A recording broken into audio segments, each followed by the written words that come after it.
Hi, everyone. Welcome to the Self-Aware Leader. This is Ron Oltmans with Lead Skill, and I'm joined today by some special guests, and we're going to be talking about coaching and a special type of coaching, in fact, solutions-focused coaching, and how that can move you forward.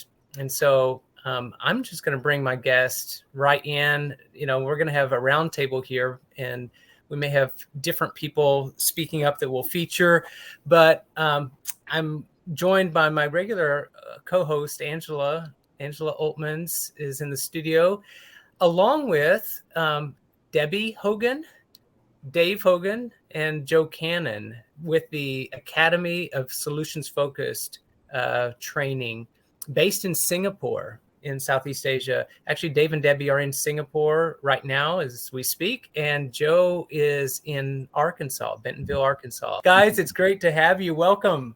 Thank you Great for having us. Here. A delight. So I wanted to just begin by letting our guest from the Academy tackle this question that I'm going to put up here. Like, what is coaching? Okay. And if I could add something more, Maggie, it's because I think that a lot of our audience is familiar with the word coaching and what coaching does. So I'm particularly interested in what is SF coaching. Yeah, that's a big question, Angela. So there's several things, Right. And I'm going to invite Joe and Dave also to join in this question. What is coaching? My entree into coaching was in the early 90s when I was working with multinational companies, doing a lot of EAP work. And in those early years, coaching didn't exist. Ron, this was 1995, 1993, 1995. Yeah. And then the ICF, you were a part of starting the ICF, as I understand, the ICF Global chapter in 1995 when they became a thing and they really populated the idea of what coaching was. So I'm going to say the definition or my understanding of coaching is what Insoo would say in her book, in Brief Coaching for Lasting Solutions. Yes, Brief Coaching for Lasting Solutions.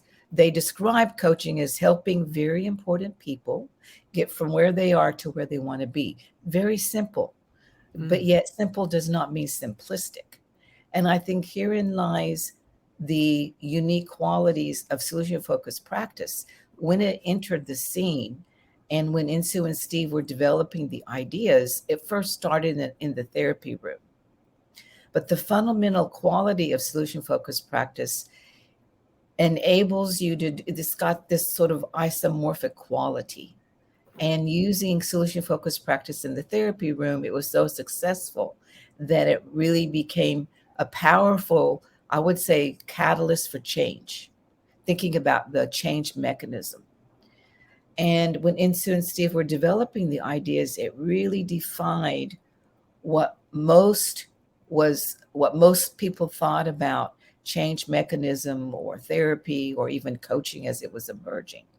So solution-focused practice really established itself as an almost rebellious approach against the prevailing way in which people thought about therapy or organizational consulting or training or any area of practice. Okay. So coaching to me, sorry, go ahead. You have a comment? Well, I was just going to, I was going to notice, so you come from a therapy background, and you mentioned Steve and Insoo, the founders of this solution-focused practice, approach. They came from a therapy background, and they developed this, in the 80s or 90s, thereabouts?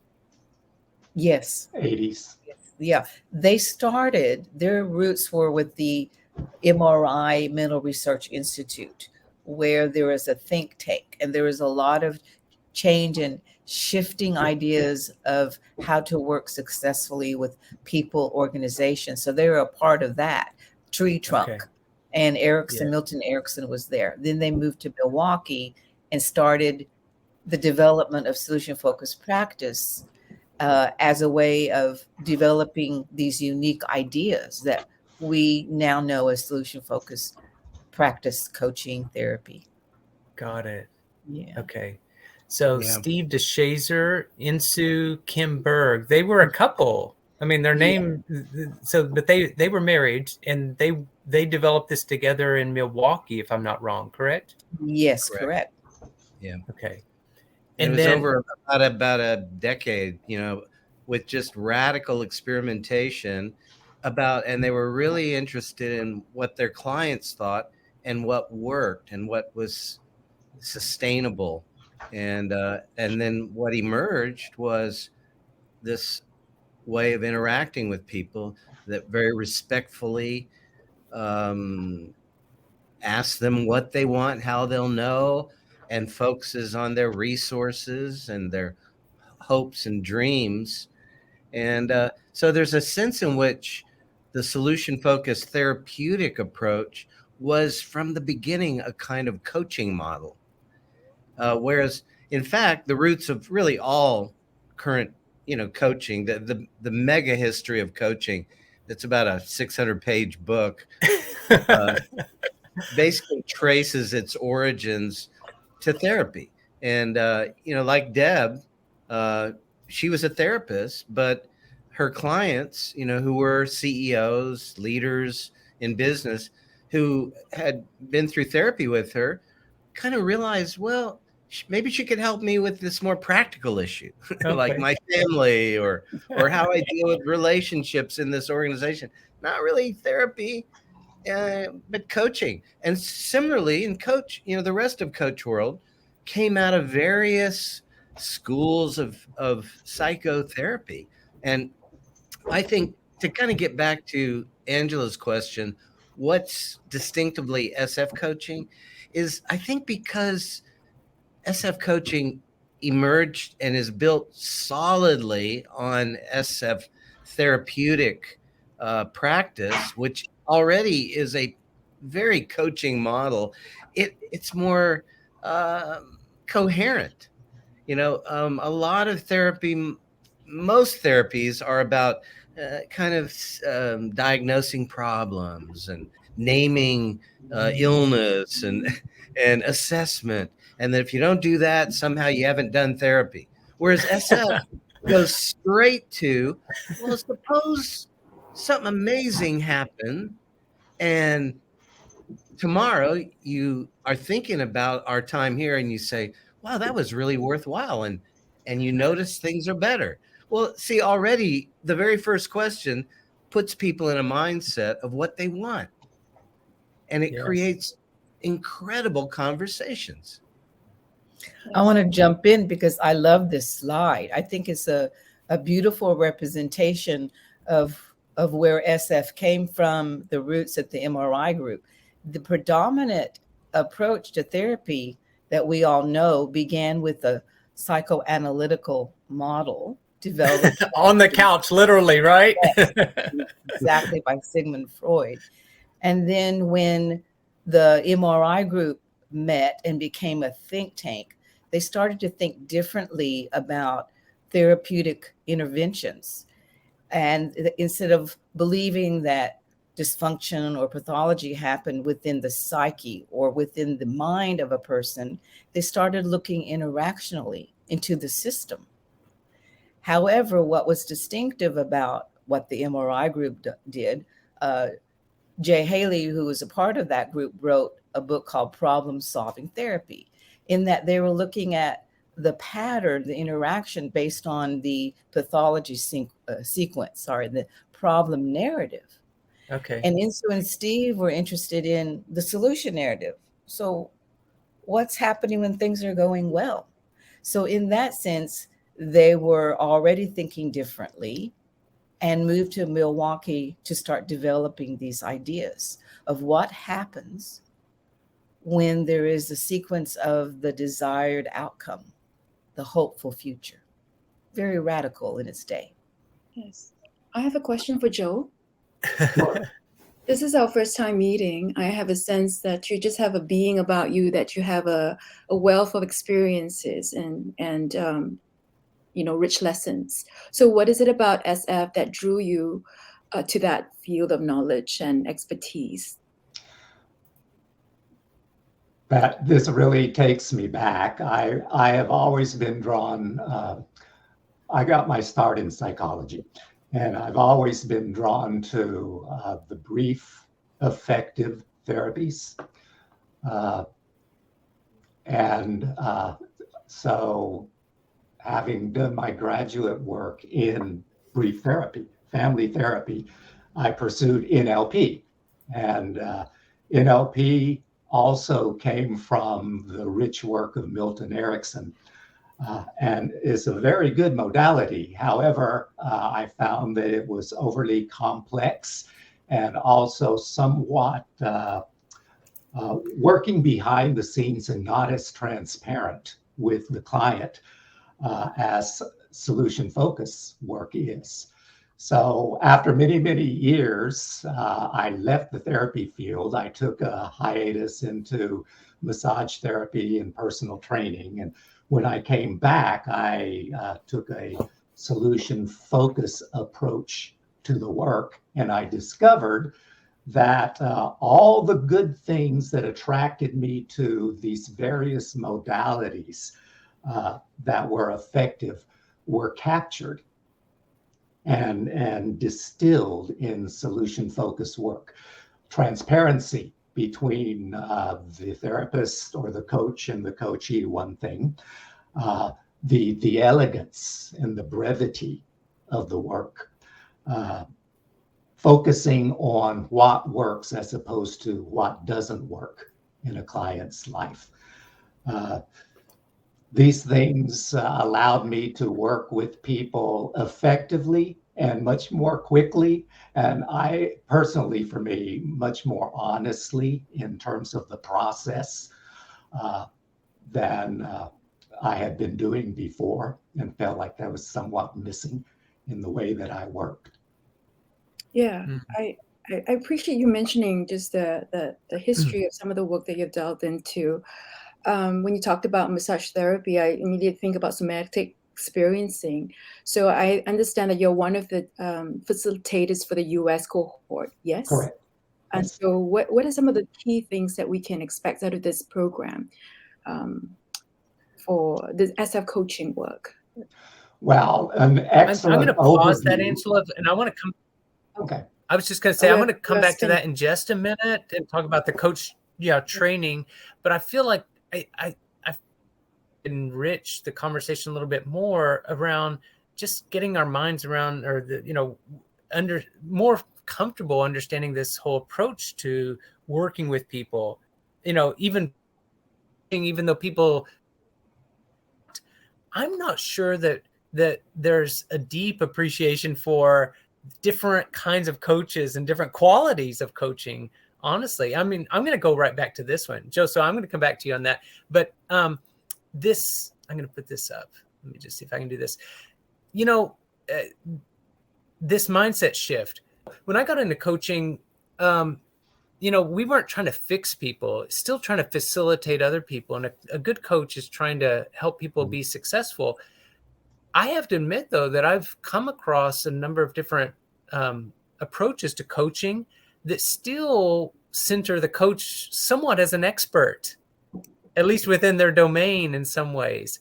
And for me, one of the experiences I've had of like solutions focused coaching is you really aren't centering the coach as an expert. It's really about the client and really seeing the client as capable and resourceful and brilliant. And, it's focusing on their strengths, not on, some of the things that might be getting in their way, or what I call what we were saying just a minute ago about the problem narrative versus the solutions narrative. So I'd like to explore that part just a little bit more.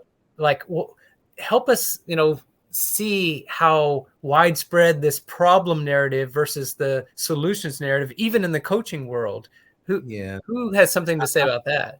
I would like to say something about that. Because I think this is what makes the solution focused approach so distinctive, radically distinctive.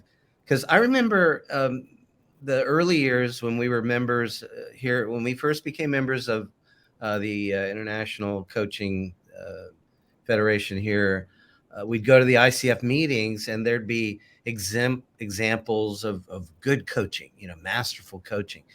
And I remember there'd be critiquing of, a session.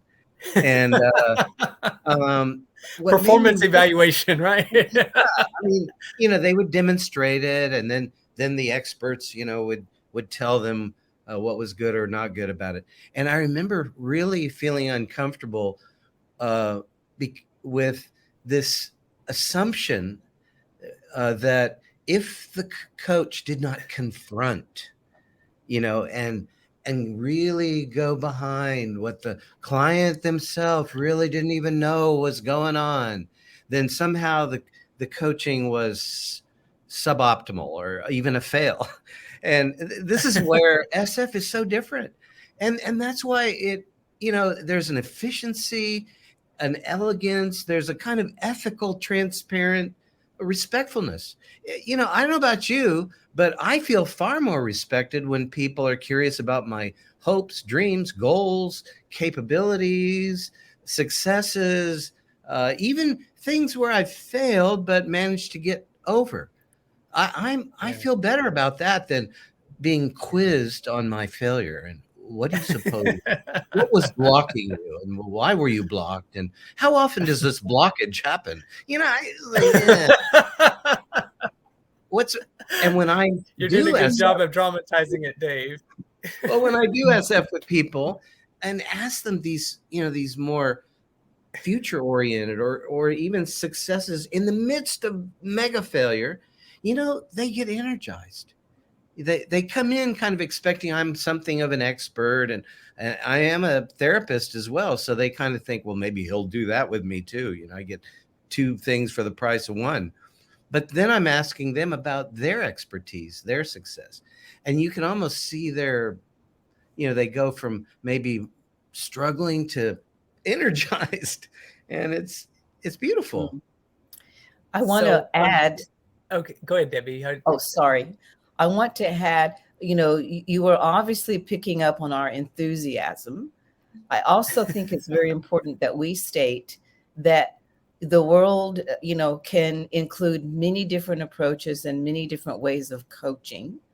And solution focused coaching is different from a lot of approaches, but in no way do we want to insinuate that it's the right way. It is one way. So I want to remain respectful to certain approaches that do say good coaching involves, inquiry into the problematic past or into the blocks.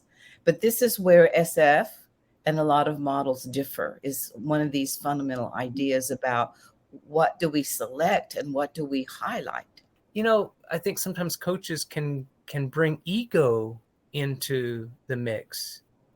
Edge, is okay, but edge with ego, not so good. So Joe, that's kind of where I'm coming from, is like, what are some of the distinctives that are within the solutions focused approach to coaching that really have allowed you to kind of engage with people in a way that you enjoy working with them and that you see some good things happen from that?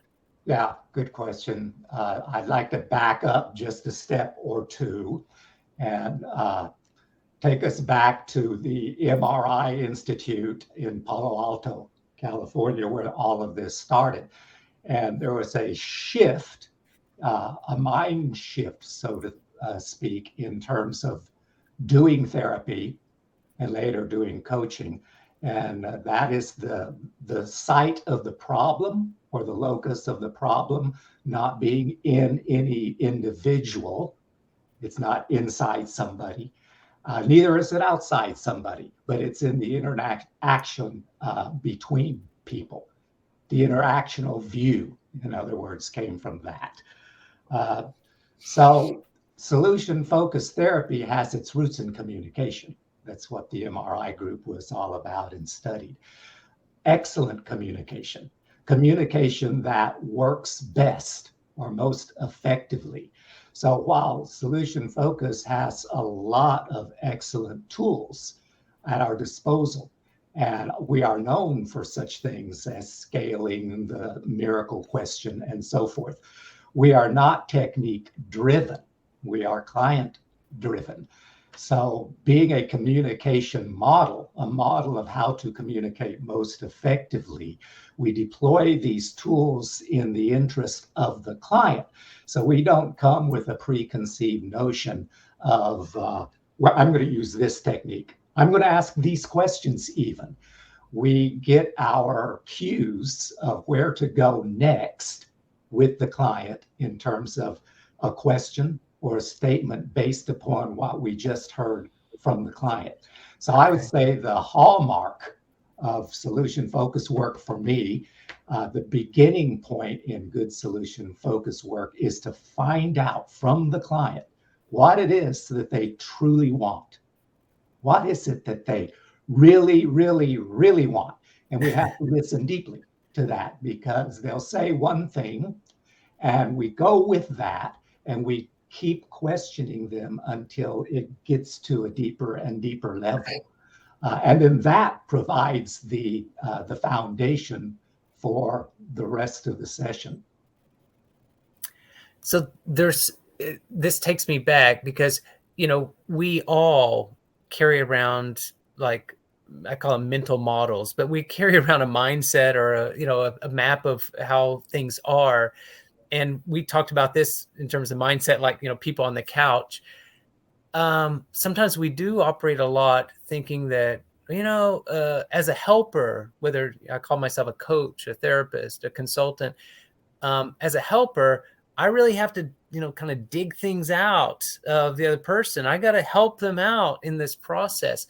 And I think it's a really different approach to see the person you're helping or working with is fully capable and they've got a lot of resources, and maybe it's not your job to dig things out of them as much as to facilitate them getting clearer in the process of having what I call a high quality conversation. You mentioned communication, Joe. So I'm just like, I think the thing I've learned probably best as a coach, two things I'd say is listening.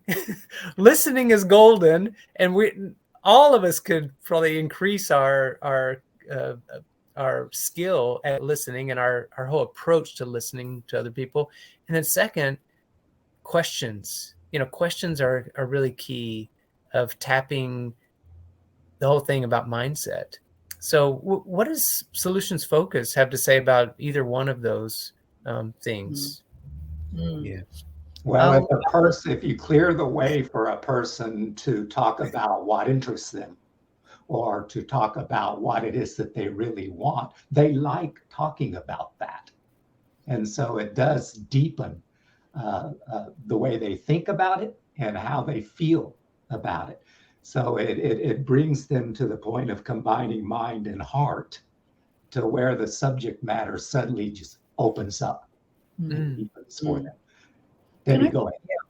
Yeah, I want to speak to kind of a bedrock or an important platform. And that was when I was training with Insoo and Steve back in 1999. My whole view became radically turned upside down. I had to unlearn so many things. And the first slap in the head was when Insoo started to talk about assumptions. Now, I wasn't aware that I had assumptions. I began to learn that my assumptions were really pathology oriented. I was trained to be a pathology hunter and look for those dysfunctions or pathological or dysfunctional patterns. And in Insoo's way of working and representing solution focus, the bedrock are the assumptions. Assumptions. One solution focused practitioner, I think, has collected 100 assumptions. But in our training, we focus on maybe 10 of those assumptions, which really is a reminder that SF practice, so I'm going to shortcut the whole thing by just saying SF, is a reminder that it's a philosophy and a mindset and a belief about how we work with another person. And some of those have a lot to do with what we believe about the client. The client has wonderful resources and capabilities. I was never trained to do that. I was trained to be a pathology hunter. So this was radical for me. Also, the idea of not knowing. I argued with Insoo. What do you mean? I spent 15 years and how many thousands of dollars creating some expertise. So this idea of we're not the expert. We are expert maybe in process, asking powerful questions. And the client is a subject matter expert. That's why it's important that we ask the client what it is that you want. What is it that you long for? So it's the way we sort of deal with the time continuum. We explore the past as a resource for success for the present and for the future, not the past as a predictor of more to come, which is the idea of maybe of failure or of more dysfunction. So it's how we connect the client's longings, what they want, the desired outcome, and how they've shown in the past the sort of a resilience model. How were able to learn things and use their capability in the present with what they want and for more of the future desired outcome. The coach asks a question and then the client responds. What happens next? The coach has to really listen, as you pointed out, Ron, to listen deeply and formulate a response based upon what the coach just heard.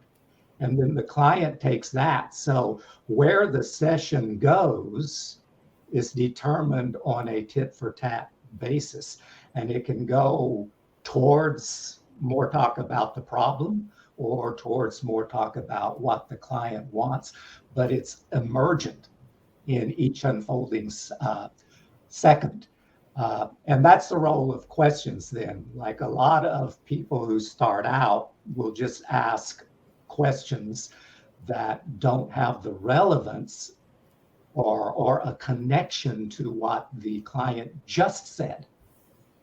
At a superficial level, you tend to identify models by the techniques.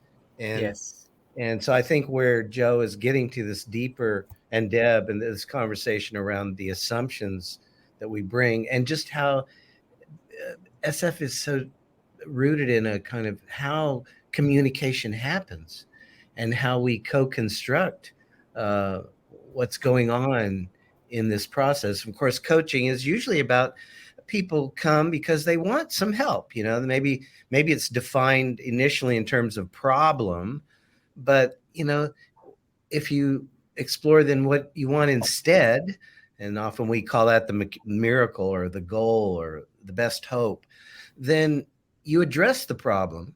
But you're doing more than addressing a problem. You're exploring a life goal. And then you're co-constructing it with the expert, the client. And that's all personal knowledge that the client alone has. So as an SF coach, I bring some skills, some ability, but it's more attending to the narrative that's important to the client and to their goal, their best hope.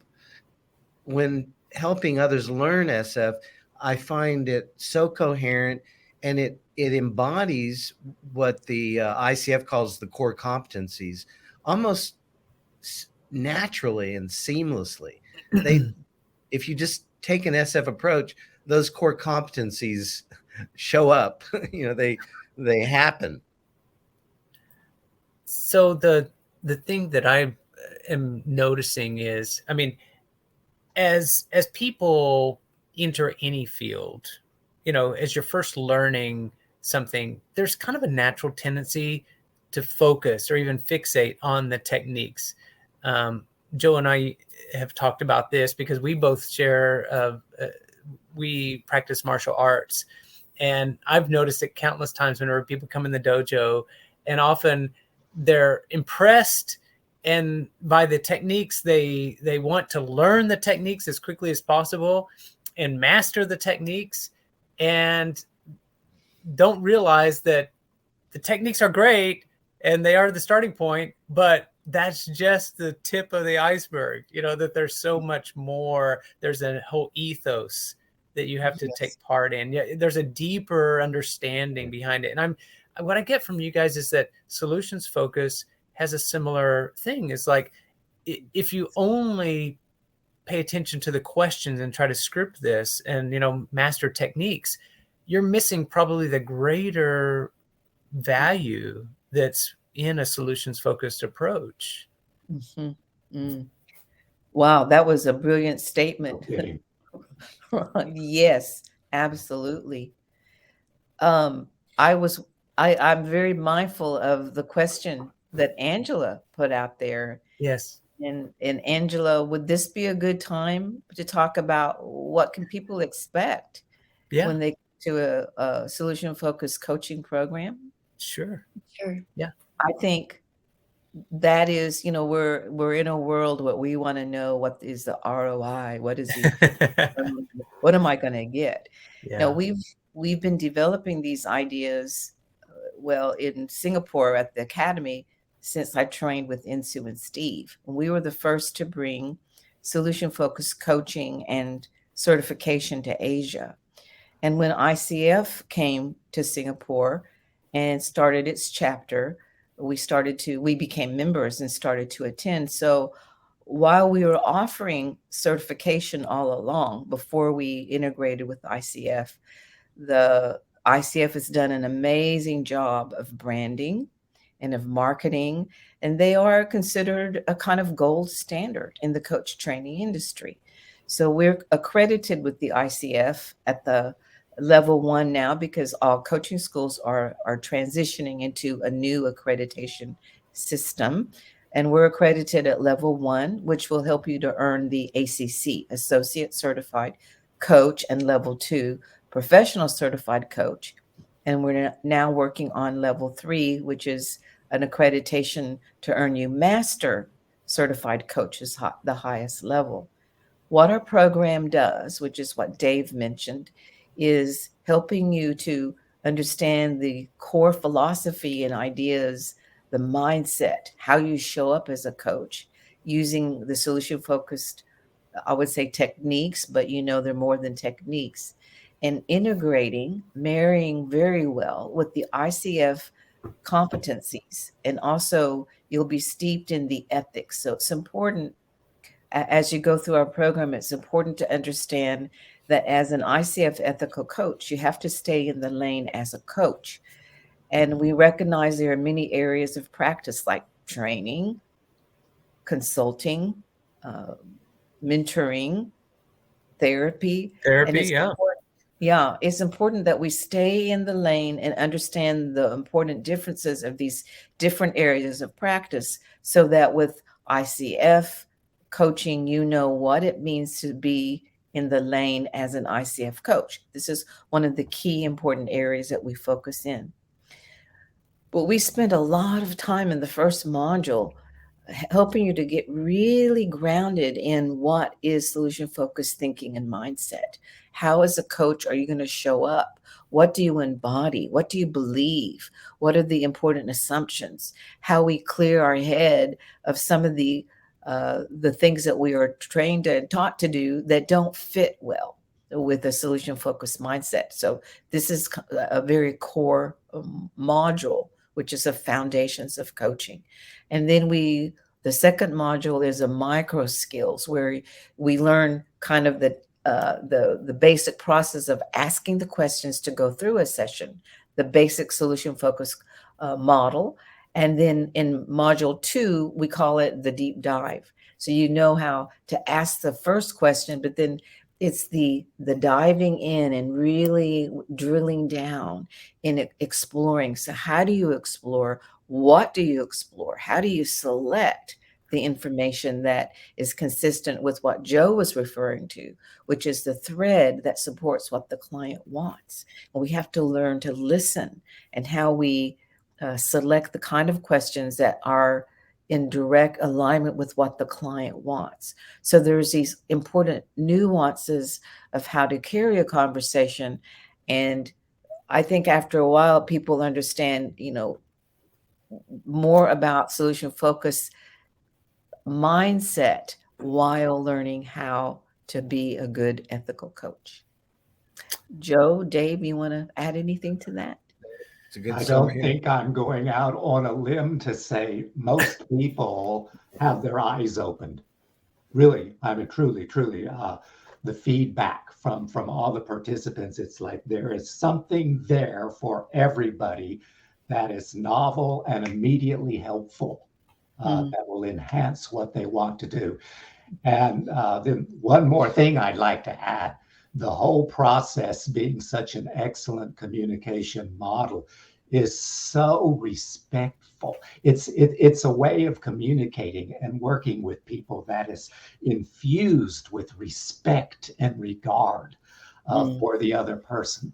And those are lovely skills to have and develop that enhance every relationship, whether you're going to use this professionally or just in being a better dad or mom or uncle or aunt or neighbor. And I want to just throw in this one comment that I started to hear when I was first learning SF. And even now, every cohort, at least one person will make a comment about the takeaway. And it has to do with, the comments will be like, I've come to learn a technique. And what I've walked away with is a philosophy of life. And that's always so moving. Or we hear, this is such a hopeful model. And then they start to share the shift. And when they kind of see how hope is a natural outcome of an approach that helps people to find that in themselves and how to approach the challenges that bring them to the coaching space.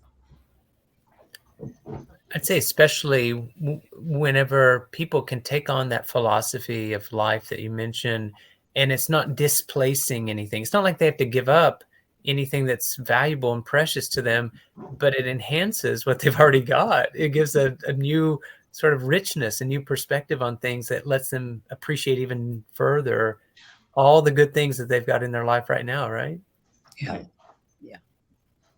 So I know you guys were going to, by the way, I've left this on the screen for a while and we'll put it in the comments for viewers, if you want to follow up, because Debbie went through a lot about kind of the structure, the program. If you're interested in coach training, check out sf-academy.com. You can get more information there.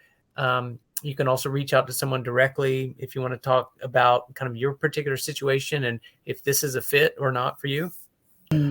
So I have to say this, you guys are the real deal, because I know you've got a class coming up in the US, at least in June 6th. The next cohort begins, that you're going to be training and offering this to people. And you're very upfront about this is a terrible business model. And I know, Dave, that's partly tongue in cheek, but it's partly true in the sense that if your mentality is, what can make me the most money and give me the most longevity with clients so that I can just really, enjoy a long income stream working with people over the long term, solutions focus is probably not in the cards for you. This isn't the best approach because it is brief. It is something that is focused on the client and not necessarily about prolonging this relationship over time. Unless there's, a good reason to do that. And the client keeps, getting some value from it and they want to, stay engaged. So you guys are, being very upfront about that and I appreciate it. Now, but I think there's a great case to be made why we as coaches might want to engage with solutions focus, because the practice of coaching other people actually challenges us and develops us as a person as much as it develops the client. And you're going to grow a lot in the process and you're going to meet a lot of incredible people along the way. And you're going to be able to help probably to some degree just by listening and providing a space where people can be resourceful, explore solutions, and then get on their way and get on with living life and, contributing to this world, right? Yes. Exactly. And you'll get referrals. Well, and that's the thing I'm impressed by. You guys just seem to get an unending sort of people just, finding you and seeking out and hearing good reports. What is it that Steve and Insoo said, that solutions focus is a rumor? It's like if people start hearing words about there's something going on, you need to check this out. And check out Dave and Debbie, definitely. Yes. Because there are a lot of SF practitioners out there. Many are known if you're on your Google. But this, to be led by Joe and Dave and Debbie, it's a treat and an honor. And we say this not because, it's really because we know them a long time, Dave and Debbie, for over 30 years. So they are, first of all, just amazing human beings that just walk the talk and truly care about people. And when you care about people and want to lead them into better pastures, better places, those are the kind of people that I want to associate with. So thank you for, I don't know how you're able to do this, to expand yourself just in Asian time, but also in American time. But obviously you're given a lot of superpowers to do this work. So thank you for listening to that higher calling. Thank you. Thank you. Solutions focused Academy of Solutions Focused Training is the academy that we're talking to. Debbie, Dave Hogan, Joe Cannon. They're master trainers in this. You're in good hands if you want to get some coach training or really life training. And so there's some good things. Check them out. And we're really honored to have them as our guest on the Self-Aware Leader. So guys, thanks for tuning in today, and check out the description notes for more details. You can find the SF Academy there, and we'll have more to say in coming episodes about solutions focused leadership coaching. So thanks for joining us. Thank you. Bye-bye.